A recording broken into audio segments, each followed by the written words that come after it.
함정 속에서의 제 헌신이라는 제목으로 우리 같이 주님의 말씀 나누도록 하겠습니다. 우리가 지지난 시간 동안까지 계속 이렇게 갈멜산의 영적 전투를 보았습니다. 하나님께서는 엘리야의 제사를 받으시고 850명의 그 바알 선지자, 아세라 선지자들의 제사를 받지 않았습니다. 바알 선지자를 모두 죽음을 면치 못했죠. 3년 6개월의 긴 시간의 가뭄을 종결짓는 그 하늘의 비도 쏟아졌습니다. 이제 엘리야는 저 빗줄기, 내리는 빗줄기가 하나님께서 살아계신 산 증거가 되어서 이제 이세벨 왕비와 이제 모든 백성들의 메마른 영혼들을 적시면서 그들에게 하나님을 향한 믿음의 회복으로 작용할 것을 바랬을 것입니다. 오늘 본 열왕기상 19장에는요, 믿는 자들이 겪는 여러 가지 함정 사례들을 보여주고 있습니다. 19장은 우리가 갈멜산 꼭대기에서 승리감에 도취되어 있을지라도 곧이어 너무나도 쉽게 절망의 계곡 밑바닥으로 떨어져 허덕일 수 있다는 사실을 우리에게 분명하게 가르쳐주고 있습니다. 그래서 오늘 본문을 보면서 믿는 자에게 놓여있는 총 4가지의 함정을 나누고자 합니다. 첫 번째는요, 환경을 인식하는 함정입니다. 첫 번째는 환경을 인식하는 함정.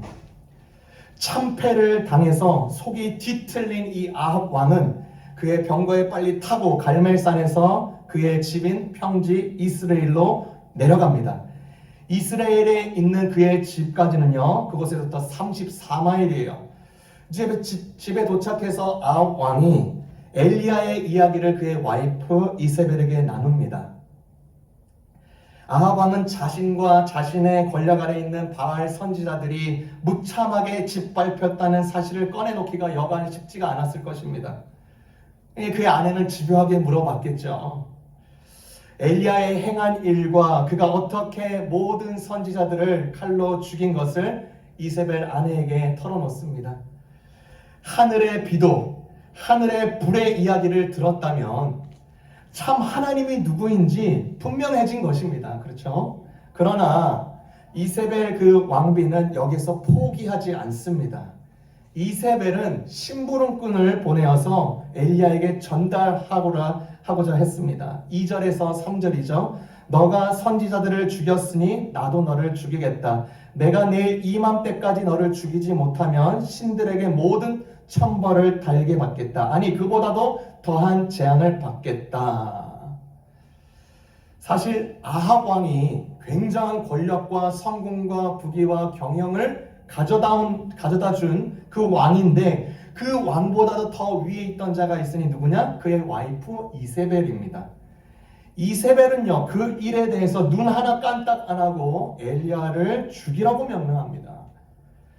이 시점까지는요, 엘리야를 볼 때 엘리야의 마음속 깊은 곳에는요, 비전으로 가득 차였고 유일했던 것은 하나님이었습니다. 그러나 이제 마치 만원경을 거꾸로 본 듯이 그의 감지력이 이제 왜곡된 듯이 뒤틀린 듯이 갑자기 주변 환경을 많이 보기 시작하는 것입니다. 여러분, 성경에 많은 위대한 역사들이 일어났지만 그 가장 위대한 역사 중에 하나를 그 엘리야가 직접 목격한 거죠. 목격한 후에 그는 하나님에게서 눈을 떼고 자기 주위의 환경을 바라봅니다. 이세벨이라는 거대한 산이었습니다. 아마 이렇게 생각했을 것이요. 내가 뭔데 감히 왕이랑 싸우고 있지? 내가 어쩌다 이렇게 깊이 개입되어서 왕비가 나를 쫓게 했지? 여기서 나가는 게 상책이겠구나 생각했을 것입니다. 그처럼 용감하고 담대했던 엘리야가 겁을 먹고 36개의 도망을 칩니다. 남쪽으로 약 119마일을 떨어진 부엘세바까지 쉴 새 없이 도망갑니다. 이세벨은요, 정말로 막강한 여인이었습니다. 그 여인이 말하는 것으로 다 되는 것이에요. 하나님을 믿는 선지자들을 학살할 때도 그대로 다 집행됐습니다. 아합의 정권이 강력하게 형성된 데는 이 이세벨의 영향력이 어마어마했습니다. 다 아는 사실이었어요. 모든 민족들이 이세벨의 그 막강한 영향력을 다 알고 있었어요. 그러니까 지금 이세벨이 한 이 말, 내일 이맘때까지 너를 죽이겠다, 엘리야의 목숨을 끊어놓겠다는 그녀의 엄포는요, 아주 심각한 것입니다. 공포감이 이 엘리야의 심중에 자리 잡히게 됩니다. 여러분, 엘리야가 왜 그렇게 용감하고 담대했던 그 엘리야가 왜 두려움에 묶입니까? 그때도 하나님 의지하고 도움을 구하면 되잖아요. 그렇죠? 왜 뒤도 안 돌아보고 어마어마한 거리 119마일을 주랭랑을 칩니까? 이 엘리야의 심중에 자리 잡힌 공포는 실패에 대한 두려움이었습니다. 실패에 대한 두려움이 컸기 때문에. 여러분, 엘리야는요, 이스라엘 왕과 이스라엘이 바알 숭배로부터 돌아와서 여호와께로 돌아오는 것을 공적으로, 이제 공식적으로 왕가에서 선포되기를 바랬습니다. 갈멜산에서 시작된 이 하늘의 불과 비가 명백한 하나님의 능력에 대한 증거임에도 이세벨은 오히려 더욱 분노하고 있기에 엘리야는 자신의 사역을 실패라고 여긴 것입니다. 아, 이세벨 까딱도 안 하는구나. 이스라엘 정권이 이제 하나님을 인정하고 공표하고 신앙을 부응하게 되는 제도는커녕 나를 죽이려고 하는구나. 자신의 사역을 실패라고 여기면서 그 자리 잡혔던 그 큰 두려움이 그의 마음속에서 울렁 역동하기 시작하는 것입니다. 여러분, 우리 역시요, 엘리야와 같은 상황을, 그리고 그런 처지를 당할 때가 너무나도 많습니다. 이민생활 하면서요, 20대 때, 30대 때, 40대 때 여러분이 목표를 정해놓은 것이 있었을 것이에요. 완벽하진 않아도 그래도 조금 스몰한 픽처를 그리면서 그렇게 살면 되지 않을까. 또 50대, 60대, 또 70대 어느 정도 그런 개인적인 성취를 이루다가도 몇 군데에서 빵꾸가 나는 경우가 너무나도 많습니다. 직원과의 갈등, 또 며칠 전에는 또 저 와이프의 친구가 시애틀에 사는데 그 남편이 굉장히 그 사이버 세큐리티의 베테랑인데 20년 경력했는데도 잘리는 거예요. 이유를 알고 봤더니 돈을 많이 받는 사람들은 더 잘라서 돈 적게 주면서 트레이닝 시킨다는 거예요. 베테랑도 소용없는 해고의 문제, 늘어나는 청구서, 심리적인 압박, 자기의 향후의 5년은 어떨지, 10년은 어떨지, 불안한 미래, 결혼 상대, 자신의 커리어에 대한 의심, 자녀들의 불확실성, 자기가 그렸던 그림과는 전혀 다른 그림이 나타날 때 우리 인간은 연약하기 때문에 그것만 보는 경우가 참으로 많습니다. 그리고 결론 내기를 실패라는 도장을 꾹 찔러 누릅니다. 갈멜산의 성공을 발판을 삼아 이제 꿈꿔왔던 그림이 나타나야 하는데 거대한 환경, 이세벨이 실패로 계속 몰아가고 있어요. 성경에는 이런 이야기들로 가득합니다. 여리고성 이후에 아이성으로 실패해요. 다윗이 크고 작은 전쟁을 계속 연승하고 있는 후에 밧세바 사건이 터집니다. 바울이 1차 전도여행에서 가시적인 긍정적인 결과물이 온 곳에 교회들이 개척되면서 결과물이 나왔는데 바나바의 사촌 마가로 시작된 격렬한 논쟁으로 팀워크가 깨져버리고 맙니다. 미국의 기독교 설교자이자 작가인 스콧 솔즈라는 사람이 있습니다. 이분이 간증한 내용인데 이분은 한 가지 그 단점이 무엇이냐, 최악의 시나리오를 상상하고 골똘히 생각하면서 거기에서부터 두려움에 잡히는 것입니다. 항상 무엇을 진행할 때, 항상 무슨 일을 나타나기 전에, 항상 무슨 일을 생각할 때 최악의 시나리오를 상상하면서 그것을 골똘히 생각하는 거예요. 그 생상 속의 최악의 시나리오를 하는 것이 이분에게는 큰 산인 것입니다. 하루는 이분이 이제 결혼하기 전에 공부할 때 신학교에서 신학교 교수님에게 이 부분에 대해서 솔직하게 나눈 것입니다. 교수님, 제가 젊은 나이에 요절하게 되면 어떨까요? 교수님, 제가 결혼도 못하고 목회 한번 못 해보고 죽으면 어쩌죠? 최악의 시나리오를 항상 상상하면서 사는. 아버지와 같던 그 교수님이 그를 두 팔로 팍 안아주면서 몇 분간 이렇게 가만히 있는 거예요. 눈물을 흘리면서 연민의 마음을 표현한 것이죠. 한참 뒤에 마음을 진정시키고 같이 커피를 마시면서 이야기를 합니다. 교수님이 이 학생에게 이제 말을 한 것이에요. 일찍 죽어서 하나님 곁으로 가면 모든 걱정, 두려움이 이유가 사라지니까 좋지 않겠어?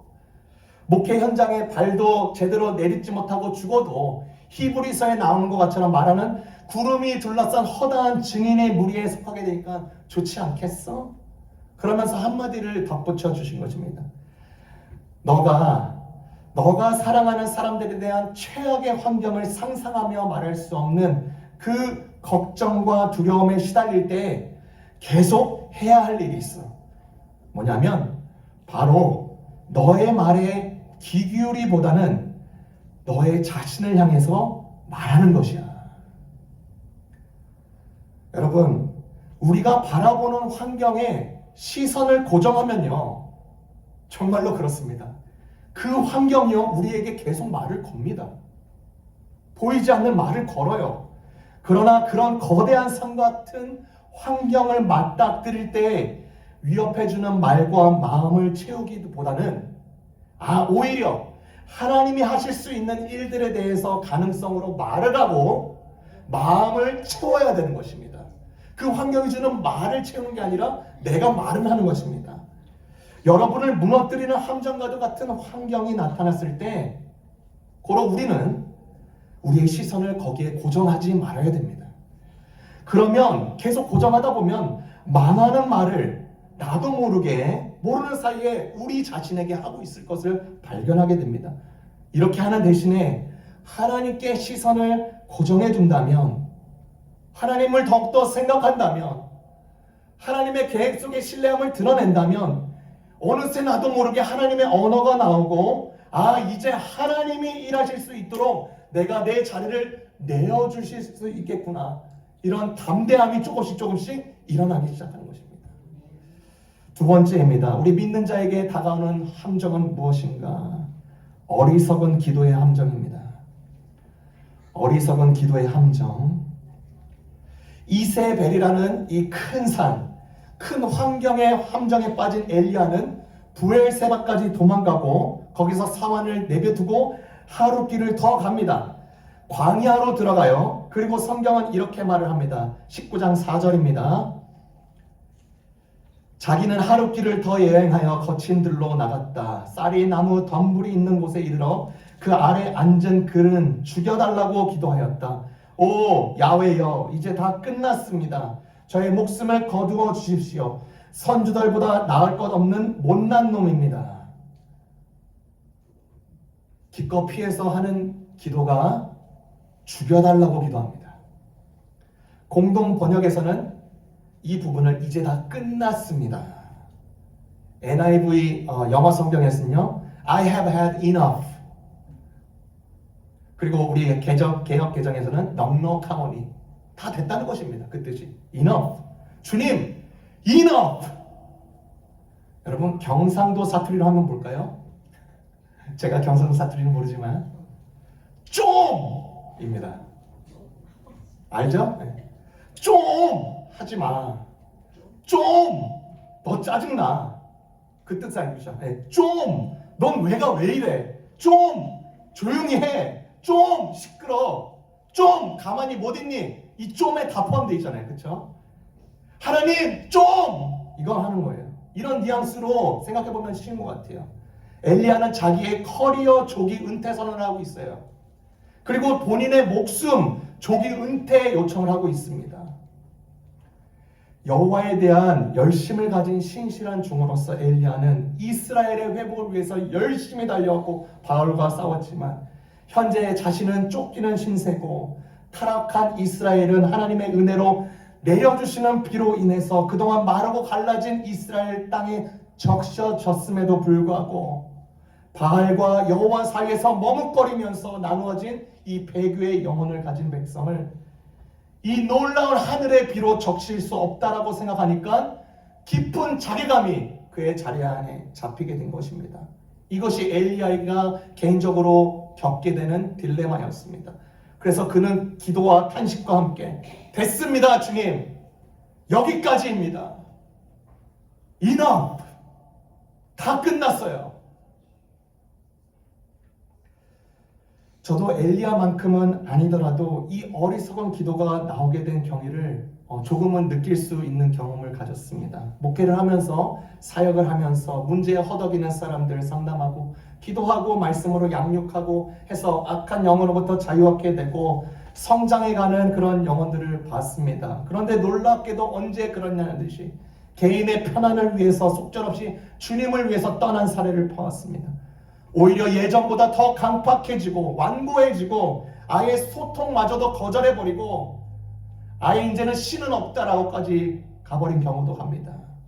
여기서 리더들, 목회자들은 탄식하는 것이에요. 어리석은 기도까지 나아가는 것이죠. 하나님 어쩌려고 하십니까? 하나님 왜요? 이럴 거면 애초에 시작하지 말죠. 그만하겠습니다, 주님. 자신의 전부를 쏟아내었는데도 여러분 그렇죠. 아무런 효과가 없을 때만큼 지칠 때가 없을 것입니다. 우리 미국의 유명한 수영 선수죠. 마이클 펠프스. 역사상 가장 큰 업적을 쌓은 미국 올림픽 수영 선수입니다. 자신이 최고라는 것을 사실을 증명하고 나니까 더 이상 이룰 것이 없어 그의 자리에 허무감이 자리 잡혔습니다. 2020년 다큐멘터리의 금메달의 무게에서 그는 올림픽 이후의 삶을 깊이 되짚어 보면서 이야기하는 것이에요.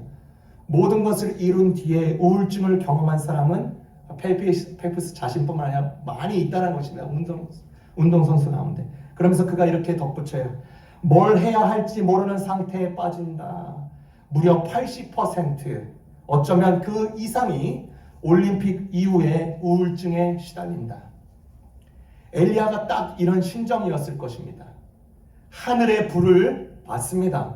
완벽한 금메달이에요. 하늘의 비가 3년 6개월 만에 기도했는데 내립니다. 완벽한 금메달입니다. 그러나 돌아오는 결과는 자신의 모가지를 취하겠다는 이세벨의 세력. 여러분, 이 본문을 대할 때요, 이 엘리야의 기도를 볼 때 늘 우울증에 걸린 사례로만 생각하기 쉽습니다. 그렇죠? 저도 그랬습니다. 그래서 우울증에 관련해서 설교할 때 많은 신학자나 목회자들이 이 본문을 취해서 설교하곤 합니다.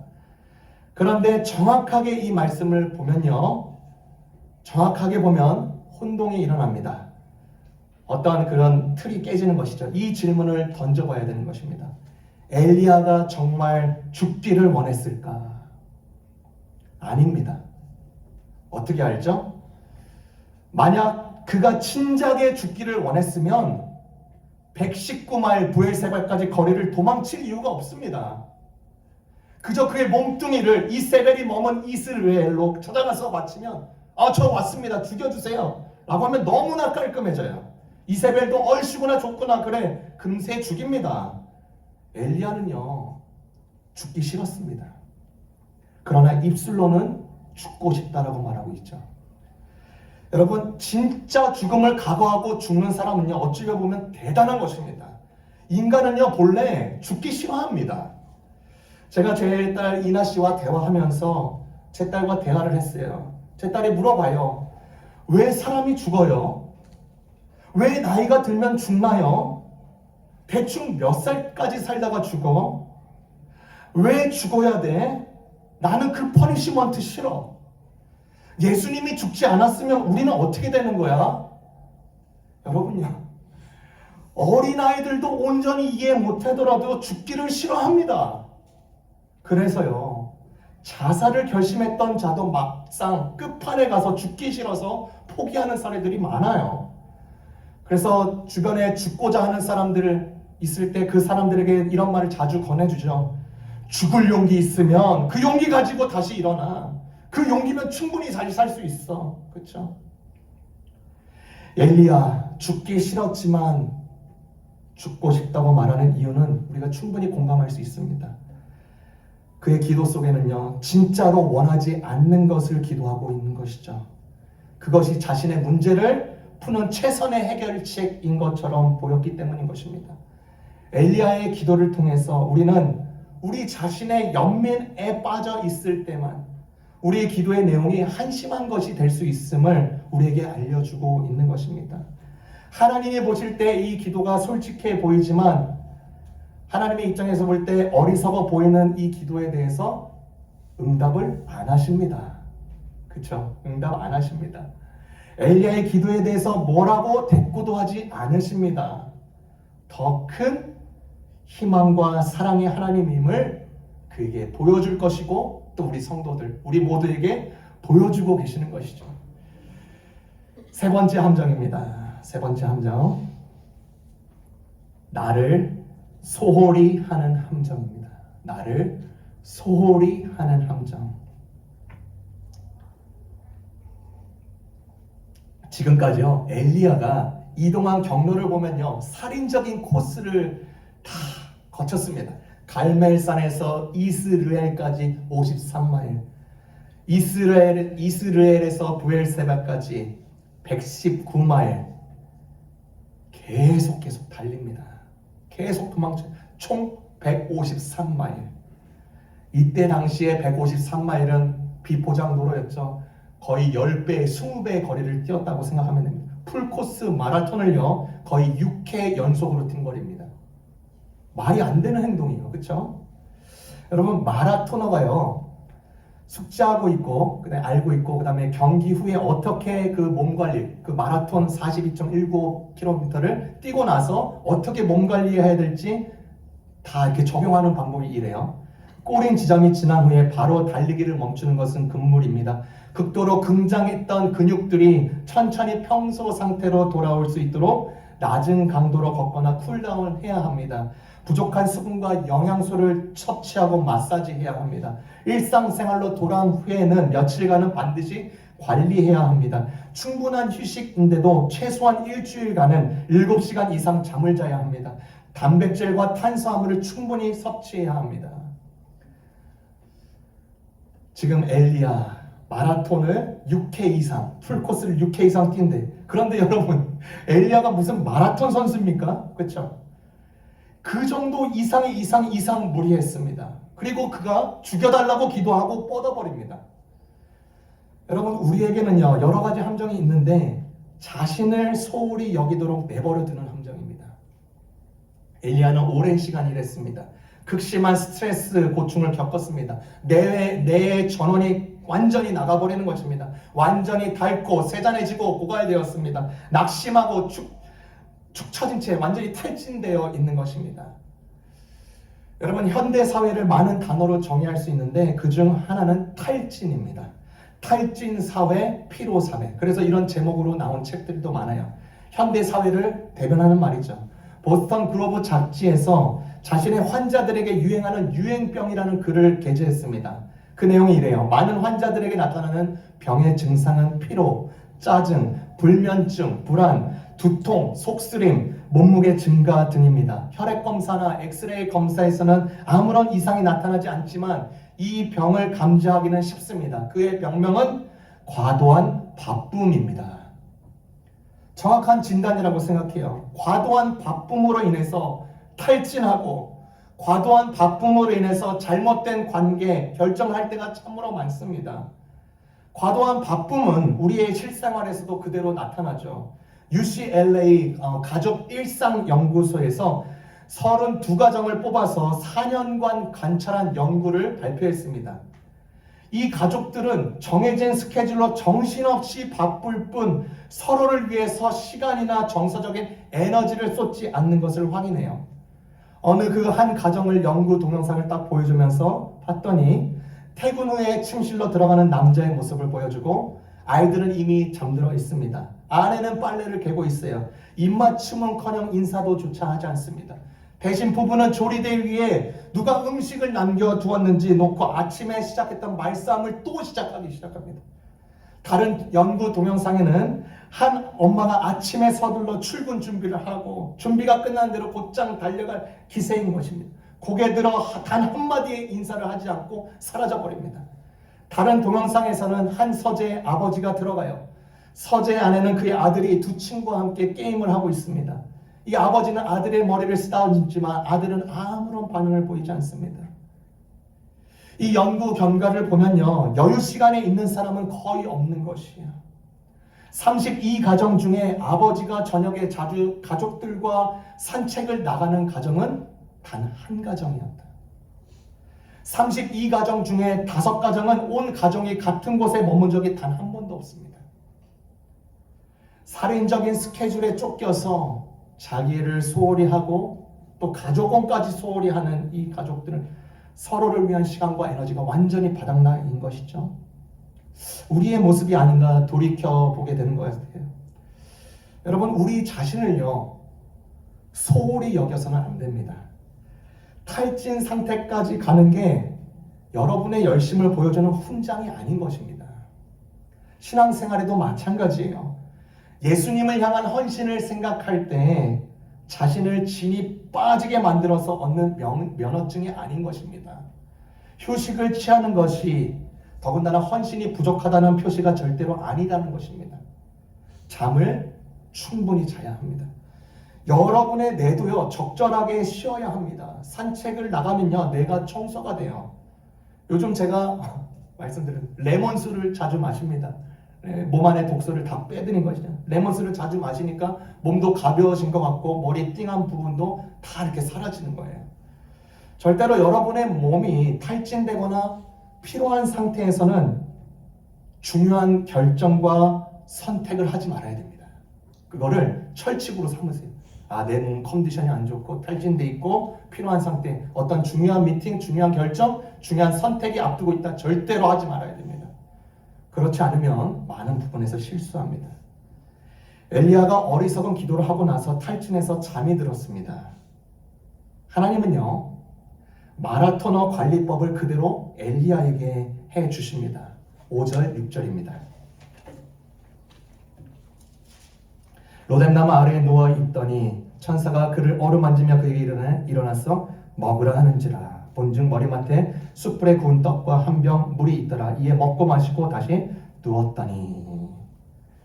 보다시피 하나님은요, 야, 해 중천에 떴어. 죽고 나면 실컷 잘 수 있어. 이런 식으로 대하지 않습니다. 하나님이 엘리야에게 하려고 하신 것은 골자가 바로 이것입니다. 우리 몸을 귀하게 여기시고 회복하는 데 도와주십니다. 네 번째 함정입니다. 네 번째 함정. 나 아니면 안 된다는 함정입니다. 나 아니면 안 된다는 함정.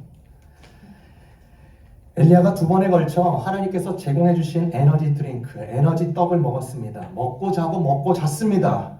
힘내라는 하늘의 음식, 살리는 음식, 위로와 격려의 음식입니다.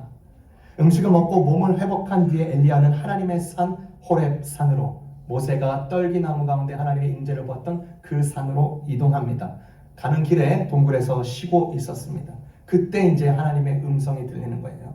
엘리야야, 너는 여기서 무엇하고 있니? 우리 10절을 함께 보겠습니다. 10절. 엘리야가 대답하는 것입니다. 내가 만군의 하나님 여호와께 열심히 유별하오니 이는 이스라엘 자손이 주의 언약을 버리고 주의 제단을 헐며 칼로 주의 선지자들을 죽였으며 오며 오직 나만 남았거늘 그들이 내 생명을 찾아 빼앗으려 하나이다. 이제 나만 홀로 남았습니다. 2번 물으십니다. 그리고 이후에 또 한 번 더 물으십니다. 엘리야야, 너는 여기서 무엇하고 있니? 그런데 엘리야가 또 대답합니다. 이제 나만 홀로 남았습니다. 이 말은요, 혼자서는 이제 주의 사역을 이제 감당 못하겠다는 말 아닙니까? 그렇죠? 나만 남았습니다, 주님. 나만 남았어요. 그런데 엘리야가 이 말, 나만 홀로 남았습니다라는 말을 왜 강조할까요? 이 부분에 대해서 우리는 의아하게 여겨야 합니다. 갈멜산의 전투로 다시 한번 가봅시다. 갈멜산에서 영적 전투를 할 때 기억하시죠? 850대 1이었습니다. 엘리야는 상대가 산처럼 많아도 본인은 하나님과 함께 있으면 충분하다고 여겼습니다. 그런데 여기서는 나만 남았잖아요 강조를 합니다. 위험스러운 함정이 여기 있는 것입니다. 하나님이 사람을 사용하실 때요, 우리가 그 승리를 가져오는 장본인들을 장본인이라고 생각하는 시작부터 거기에 함정에 빠지는 것입니다. 거기에서 나 아니면 안 된다까지 발전하게 되는 것입니다. 승리는요, 우리의 일이 아니라 하나님의 일이라는 것을 엘리야에게 다시금 알려주길 원하는 것입니다. 그 정명훈 피아니스트, 정명훈 씨가 이제 콘서트 연주회를 하는 것입니다. 다 조용한 거죠. 관중과 청중들이 빼곡히 모여 있습니다. 피아노와 자신만 있어요. 이제 손을 들어서 연주만 하면 되는 거예요. 굉장히 고요하죠. 침착해야 합니다. 그런데 어디서 띠링띠링띠링띠링 핸드폰 문자 소리가 울려요. 다 들릴 정도로 엄청난 신뢰죠. 그렇죠? 예의도 없고 무례하다고 볼 수 있는 것입니다. 이것은요, 그 정도로 이게 아닙니다. 연주자의 리듬을, 지금 생각하고 있는 리듬을 훔치는 행위입니다. 온갖 이제 자기가 연주해야 될 그 음역에 자신의 몸을 맡겨야 되는데 그 띠링띠링띠링 하는 그 음이 연주 중에요, 계속 기억 남아서 방해가 될 수 있는 것입니다. 그런데 이 피아니스트 정명훈 씨가요, 오히려 그 상황을 역이용합니다. 핸드폰 벨소리를 자신이 피아노로 다시 한번 띠링띠링띠링 딱 연주해요. 엄청났어요. 그러자 관객들이 웃습니다. 서로 긴장을 푸는 것이에요. 그 핸드폰 울렸다는 자를 안심시켜주고 자기도 안심시키는 것입니다. 불청객처럼 다가온 소리에도 거장한테는, 그렇죠, 아무런 문제가 되는 게 아니에요. 하나님은요, 본인이 직접 연주하는 리듬 속에 불청객과 같은 음이 방해할지라도 하나님은요, 기어코 하나님의 노래를 연주하시는 분이십니다. 그래서 엘리야 자신이 생각하는 대로 그의 사역은 지금 실패가 아니라 하나님의 눈에는 계속되는 하나님의 여정임을 하나님이 알려준, 엘리야야 너 여기 뭐하고 있어? 엘리야야 너 여기서 뭐하고 있어? 또한 엘리야가 자신만 남았다고 탄식했을지라도 하나님은 이스라엘 가운데 바알에게 무릎 꿇지 않고 입 맞추지 않은 순결한 7,000명을 보존해 오셨다고 알려주었습니다. 18절을 보겠습니다. 19장 18절. 그러나 내가 이스라엘 가운데 7,000명을 남기리니 다 바알에게 무릎을 꿇지 아니하고 다 바알에게 입 맞추지 아니한지라. 남기리니 이 표현은 히브리어로 좀 독특한 표현입니다. 과거로부터 이 7,000명을 보호했고 지금 현재도 보호하고 있고 앞으로도 보호할 것이야, 이런 뜻인 것입니다. 너 혼자 아니야. 오직 나만 남았거늘 나만 남아서 뭘 할 수 있겠습니까? 라고 탄식하면서 지금 내 생명을 지금 당장 거두어 주십시오 라고 간청한 엘리야에게 주시는 여호와의 반전의 계획, 역전의 말씀은 여전히 우리 삶 가운데서도 울려 퍼지고 있는 것입니다. 엘리야는 자신의 함정에 허덕거리면서 인생의 종지부를 찍어서 조기 은퇴만이 답이다 라고 생각했지만 하나님은 제 헌신의 자리로 엘리야를 초대해 주십니다. 다음 시간에 볼 거예요. 우리도 역시 또한 그렇게 초대하시며 무너진 그 함정 가운데 있는 주의 성도들을 계속 다시금 살리며 일으키시며 세우시는 분이십니다. 작가 지글러, 이 말만 하고 마치겠습니다. 이분이 fear라는, 이 두려움이라는 단어에 두 가지 뜻이 있다라고 말을 하면서 이렇게 표현했습니다. fear, 그러니까 앞 글자에 그 대문자를 이렇게 풀어 쓰는 거죠. 한 가지 뜻은 뭐냐? forget everything and run away. 모든 것 잊어버리고 그냥 도망쳐버려. 그게 fear라는 것이에요. 그러니까 fear를 만났을 때 또 다른 의미가 뭐가 있느냐? face everything and rise up.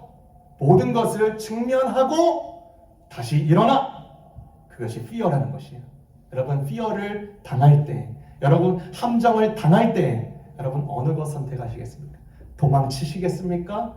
아니면 직면하고 일어나시겠습니까? 하나님은 우리를 다시 한번 일으키시고 그분의 연주 속에서 우리를 다시 한번 초대하시고 헌신케 하시는 충분한 하나님이 되십니다. 기도하겠습니다. 사랑의